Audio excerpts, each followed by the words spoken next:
arahan dari Presiden Prabowo seperti apa Pak? Fokusnya katanya ciptakan pertumbuhan secepatnya. Pertumbuhan ekonomi secepatnya utamanya itu. Tapi yang lain ngomong yang beliau janji berapa? 8 tahun. Dia bilang bisa nggak ya kita coba kerjakan. Sekarang kan sedang bilang ekonomi agak melambat. Kita sudah pelajari kelemahannya, ke depan akan kita perbaiki. Jadi itu nggak terlalu sulit memperbaiki. Ya Anda lihat nanti mungkin 2 bulan 3 bulan dari sekarang Indonesia cerah kelihatan lagi. Ini ya, Pak. Sama rupiah juga Pak melemah. Dari sebelumnya ada gejala pelambatan tapi belum ditangani dengan cepat. Nah sekarang dipesannya disuruh diperbaiki dengan cepat. Indikatornya apa itu Pak? Indikatornya? Anda yang berkeluar ekonomi? Ya. Pak arahan komunikasi dengan Bu Menkyu nggak Pak? Ya? Ada komunikasi belum. Habis ini saya mau ke Kementerian Keuangan melihat di sana seperti apa. Ini juga kaget, ini kan kagetan juga. Tadi saya dikasih tahu baru mungkin jam 12:30. Saya pikir saya ditipu. Saya cek telepon nomornya telepon benar apa enggak, ternyata saya klik betulan baru saya berani datang. Berarti belum ada arahan sinergi terkait dengan Bank Indonesia seperti apa nggak Pak?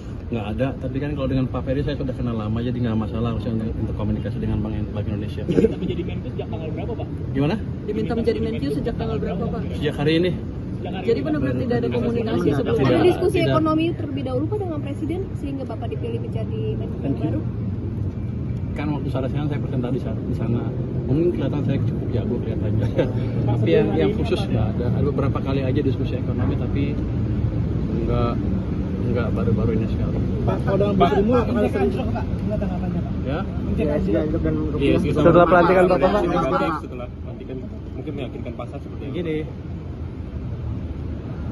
selama ini ada perlambatan ekonomi yang karena berbagai hal dan keributan demo-demo itu sebetulnya karena sebagian masyarakat mungkin merasa ini melambat dia tertekan. Nah sekarang kita balikan dengan cepat. Dalam seminggu 2 minggu pasti akan balik.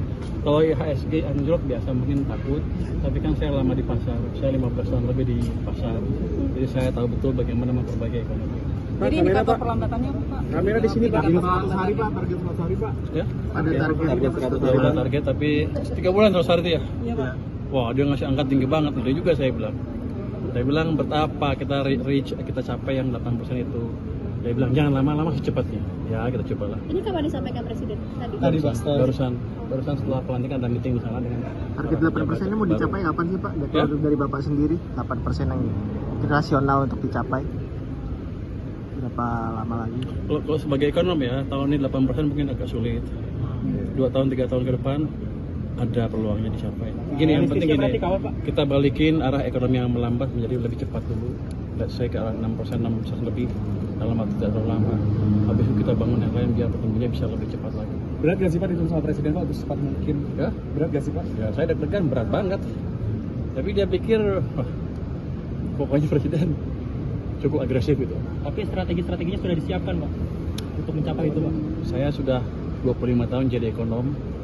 10 tahun lebih jadi tentangnya SBY. 5 tahun jadi Komite Ekonomi Nasional.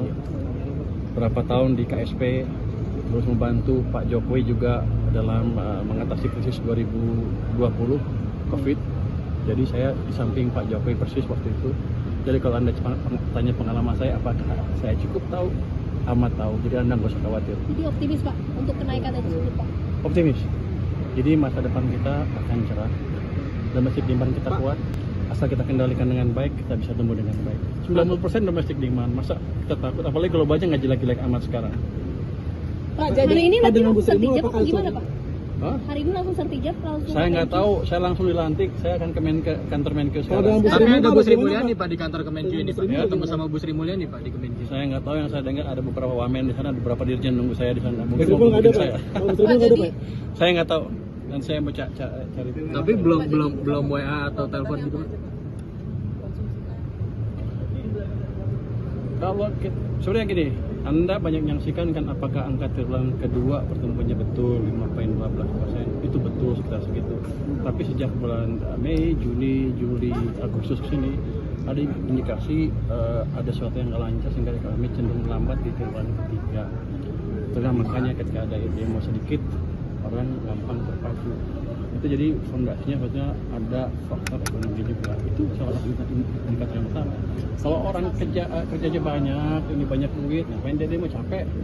Kira-kira itu. Tapi ini dalam level yang baru awal. Baru awal. Jadi nggak usah takut. Kita punya senjata cukup banyak, uang cukup banyak, hanya belum dibelanjakan secara optimal. Ada kebijakan yang mau diubah apa dari yang sudah ada? Itu apakah ada? Saya belum lihat, saya belum tahu, saya akan cek dulu sana. Pak, berarti belum ada komunikasi Pak dengan Sidulani Pak? Di LPS saya sudah mengumumkan diri sejak dilantik ini, jadi saya bukan ketua Dewan Komisioner LPS lagi. Nanti di sana ada mungkin semacam pejabat PJS. Karena kan masih ada Dewan Komisioner di sana. Itu yang akan saya sementara dengan PLT-nya. Dalam waktu dekat bakal rapat KSSN apa? Sehingga kan Menteri Keuangan sebagai ketua komite KSS sekarang. Belum, kan 3 bulan sekali ya. 2 bulan lagi kalau nggak salah. 2 bulan lagi ada rapat KSSK. Tapi kan kita ada rapat deputi setiap 1 bulan sekali. Baru berlangsung 1 minggu yang lalu ya. 3 minggu lagi ada rapat lagi, rapat deputi. Saya nanti akan lihat hasilnya seperti apa. Dan kalau perlu ikut, saya ikut dengerin seperti apa. APBN kita akan cari secepat mungkin cara untuk menghidupkan ekonomi lagi. Bukan sekarang mati ya. Agak melambat, kita presiden ingin lebih cepat lagi pertumbuhan. Dan untuk rilis APBN kita APBN kita kan beberapa kali ini ditunda Pak sama Sri Mulyani Pak. Ini apakah setelah 2000 tahun depan? Maksudnya yang untuk bulan ini? bulanan Pak, laporan APBN kita. Saya nggak tahu, saya akan cek dengan teman-teman di Kementerian Keuangan. Yang jelas memang kalau nanti lambat ada penyerapan, kita akan bentuk tim khusus yang mempercepat penyerapan anggaran seperti dulu di zamannya SBY ada, di zaman Jokowi awal juga ada. Jadi itu problem yang biasa kita alami dan kita sudah tahu bagaimana memperbaikinya. Tapi untuk mempercepat ekonomi, maksudnya mau dikasih stimulus atau apa Pak?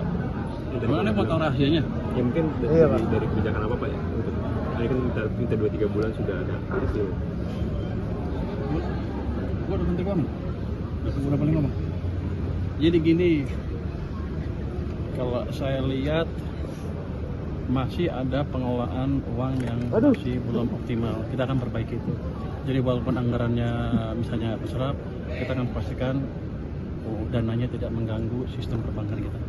Itu yang kita kerjakan nanti. Jadi nggak usah khawatir. Pengalaman ini sudah kita kerjakan tahun 2021, 2020, 2015, 2008, 2009.